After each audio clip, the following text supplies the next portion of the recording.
Hey, what's going on, everybody? My name is Matt Jarbo. This is Three Buck Theater, and this is my review of 2017's Power Rangers, a movie that I'm not gonna lie, I was not super excited about when I first heard of the reboot, and then when I saw the first trailer, I was like, "Yeah, all right, it looks kind of dumb. I'm in." And then I saw the movie, and I'm like, "Yeah, I liked it." So this will contain spoilers, but if you want to know if I recommend it, yes. That's the best answer I can give right off the bat is go see it. All right, so I don't. Can I really spoil this movie? Can it be one that's spoiled? If you've seen the show over the course of the past 20 plus years, then you know what to expect. Now, this is a movie that was directed by Dean Israelite. It has $100 million budget, and so far it's grossed 61.8 million, at least domestic. So it's probably on its way to doing a sequel. And I did a video a couple days ago about how they wanted to do 6 movies if this one does well. So I would assume that they might do another one, and I hope actually I'd love to see what happens next because I really enjoyed the characters, which is obviously what's going to sell a movie like Power Rangers. Is the characters are clearly going to do this now. So it takes place Angel Grove, right? Not in California, some fishing town or something. And it starts off with like Angel Grove in the Crustacean period or whatever, where you've got or the Red Ranger Zordon dying at the hands of Rita Repulsa. She also killed off the other Rangers as well. He gets their power coins, calls in Alpha 5 to strike a meteor and to stop Rita. And of course, it floods the area. They all kind of go away, and Rita drops her Green Ranger coin. And the other ones, kind of go off into the water and end up, we end up moving forward 65 million years. And now we're in modern time, Angel Grove. And it starts off with Jason Scat attempting to play a prank on the high school by bringing in a cow.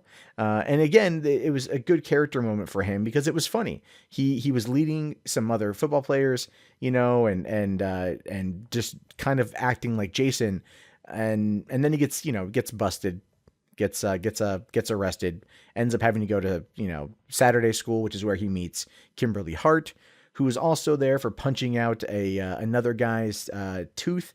And that's also where Billy Cranston is, who the Blue Ranger, who in this movie is actually autistic. And and they openly talk about it, which was just interesting, right? Like, it was just interesting that they actually had a character who was autistic on screen.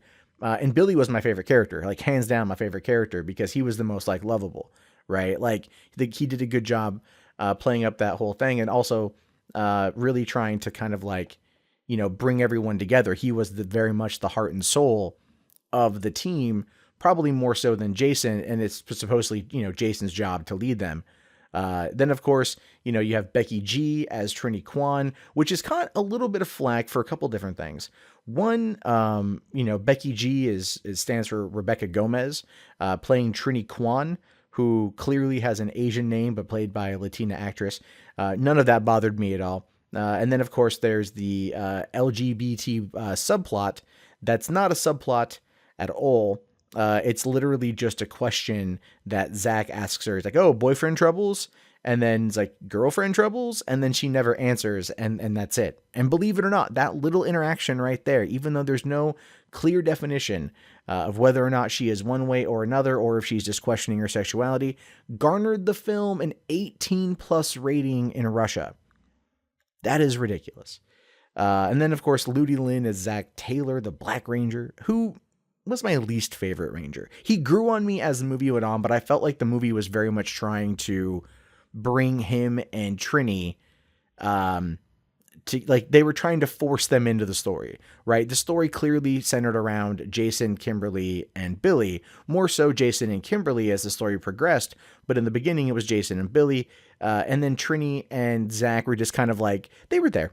They were there, and they played their part, absolutely. But there's like this scene that doesn't make a lot of sense when they're training, and like they Alpha 5 introduces them to the Zords, And then Zack takes his Zord and goes off and cruises around, and like no one happens to notice it, even though he almost runs into like a van full of nuns.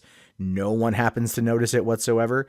So it's one of those things where it's just like, it's just it's just kind of like that was a scene that didn't need to be in the movie at all. That was one of the dumb ones because I didn't feel like it didn't add anything, right?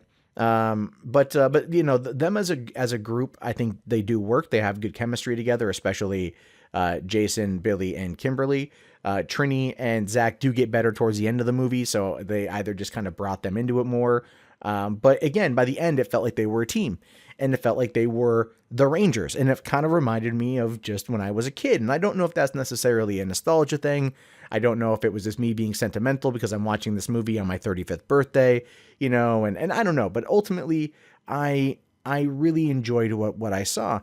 Billy Cranston, Bryan Cranston as Zordon was cool. I liked him as Zordon because there was also like more story to Zordon. Like Zordon was using the Rangers in order to bring himself back to life so then he could fight Rita. Like he had a selfish motivation for trying to train them, get them to morph so then he could step back through. But unfortunately, Rita catches them and she ends up actually killing Billy by drowning him.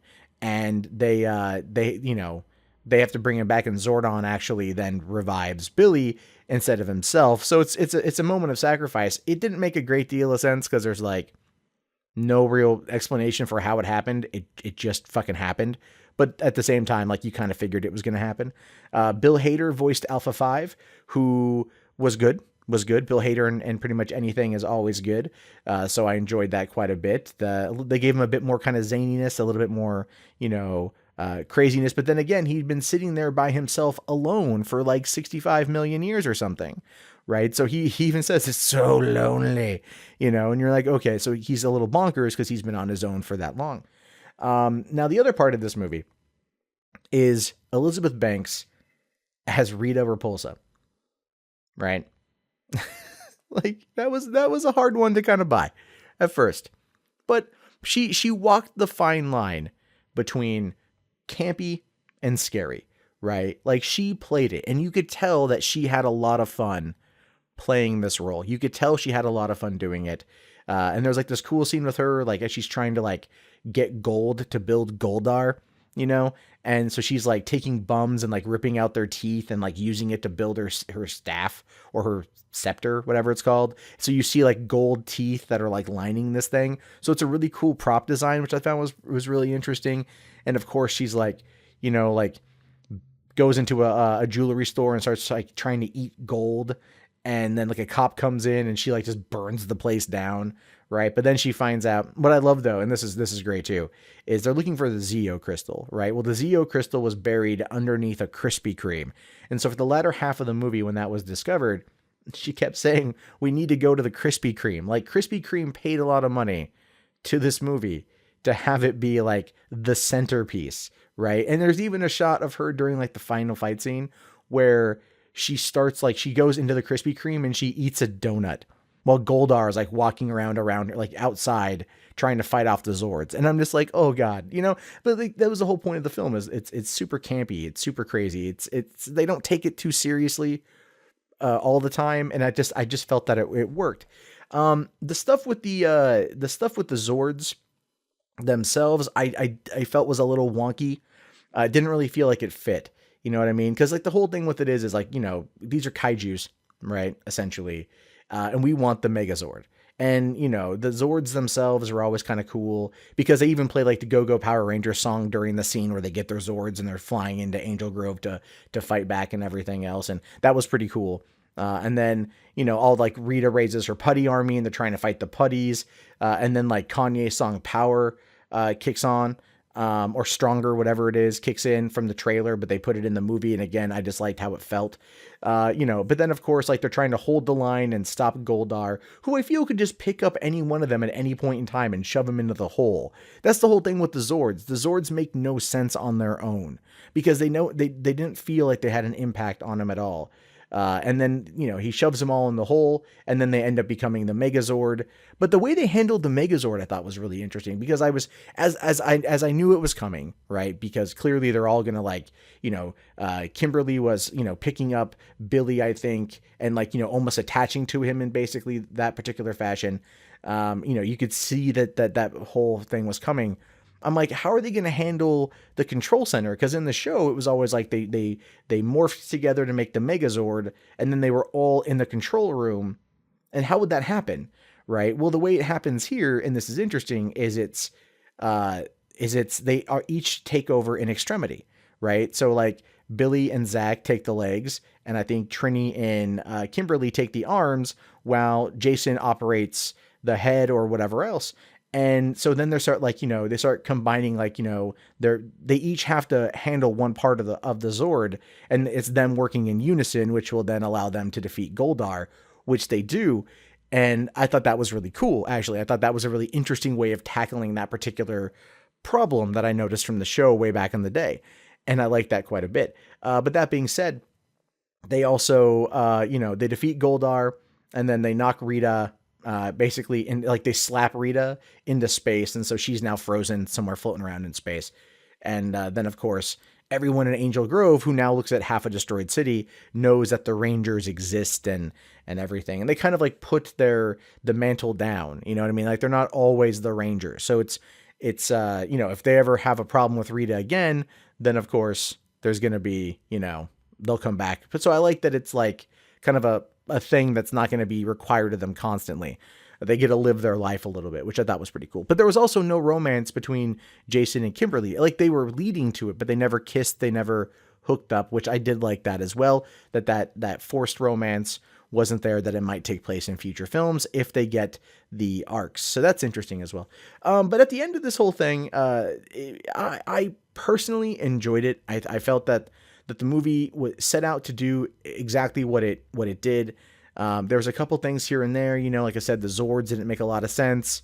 There's no Bulk and Skull, but there was a bully that I feel represented both Bulk and Skull. And it makes sense also to not have them in there, because those kind of antagonists aren't going to really be needed for everything. Kind of having the fishing town being where the Zeo crystal is, with a gigantic gold mine on the outsides of it doesn't make a lot of sense. I'm assuming it's California, but they didn't say where it was at. Northern California is where I was thinking. And yeah, I don't know where they're going to go from here. Elizabeth Banks says she would come back to do a sequel. We know that there was a mid-credit scene where they're back in detention, and the teacher, calls out roll call for Tommy Oliver, and we saw the green jacket, and of course, that's a lead in for what's to come. Now they're talking about wanting to do, having a female Tommy Oliver, which I'm fine with, if they want to do that. And I was giggling. I'm like, yeah, Green Ranger. Cause I guess here's the thing is you always enjoy the story of Power Rangers. At least I did back when I was a kid, but I always liked the Green Ranger story arc, because it was the battling of him being used by Rita to fight them, and then him becoming good, and Jason David Frank did a good job. And it turns out Jason David Frank and even Amy Jo Johnson had cameo appearances in the movie, and I didn't fucking see it. So I'm a little bit pissed at myself about that, but I'll definitely be picking up the movie when it comes out and hoping that there's a sequel. So I really want to know, though, what do you guys think? Did you guys like it? Did you guys not like it? What did you think overall? Let me know in the comments below. My name is, of course, Matt Jarbo. You've been listening to 3 Buck Theater. I will talk to you guys later. Have yourself a fantastic day, and peace out.